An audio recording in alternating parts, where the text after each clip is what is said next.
এখন একটা কথা বলি, এইখানে উপস্থিত কার কার ছেলে মেয়ে মেট্রিক পাস, যার যার ছেলে আছে আপনারা অবশ্যই এখানে কথা দিয়ে যাবেন। অন্তত এই কথাটা বলবেন বাড়ি দিয়ে যে বাবা গীতা গান পড়বি, বাংলা অথবা সংস্কৃত না পারি বাংলা গিয়ে পড়বি। বলবেন তো বলবেন, হাত দেখান দেখি কে কে বলবেন।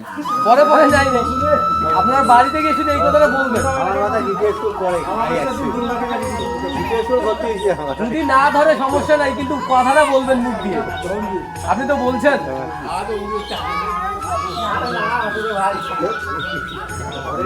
কারণ শুনেন, আপনারা যা মুখ দিয়ে বলবেন তাই কিন্তু কিছু না কিছু কার্যকরী হবে। মহাভারতে দেখবেন, মহাভারতের কথা বলি শুনেন, মহাভারতে দেখবেন যে পঞ্চ পাণ্ডবের মধ্যে হচ্ছে যুধিষ্ঠির মহারাজ কিন্তু ধর্মজ্ঞানী ছিলেন অনেক, এবং তিনি কিন্তু মিথ্যা কথা বলতেন।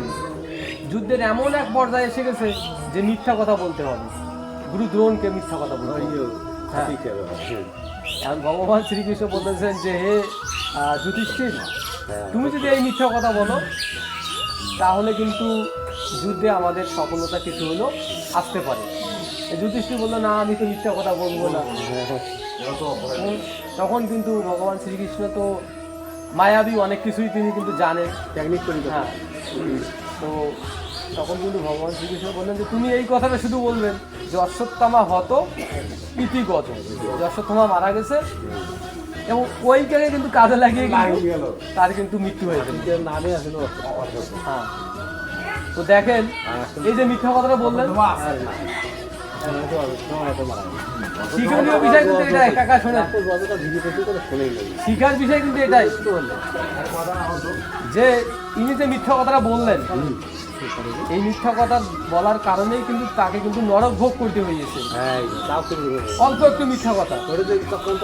আপনারা যদি বাড়িতে গিয়ে আপনার সন্তানকে এই কথাটা বলেন যে বাবা গীতা পড়ো, এটা কিন্তু থাকলো বিষয়টা যে আপনি বলেছেন আপনার সন্তানকে, না আপনার সন্তান ধরে নেন। অর্থাৎ এই কথাটাও কিন্তু এক সময় না এক সময় আপনার কিন্তু সহায়ক হতে পারে, কারণ আপনি যা বলবেন তাই কিন্তু কথা বলবেন। তো বাড়ি গিয়ে যে ফোনেও বলবেন, যে কোথাও থাকে যে বাবা একটু গীতাটা দেখি, ফোনে অ্যাপস আছে, অ্যাপসও কিন্তু পড়া যায়, ফোনের মাধ্যমেও কিন্তু পড়া যায়, ফোনে অ্যাপসের মাধ্যমে। তো আপনারা বলবেন নাকি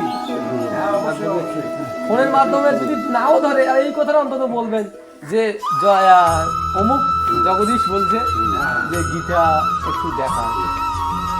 কারণ ধর্মীয় জ্ঞান ছাড়া কিন্তু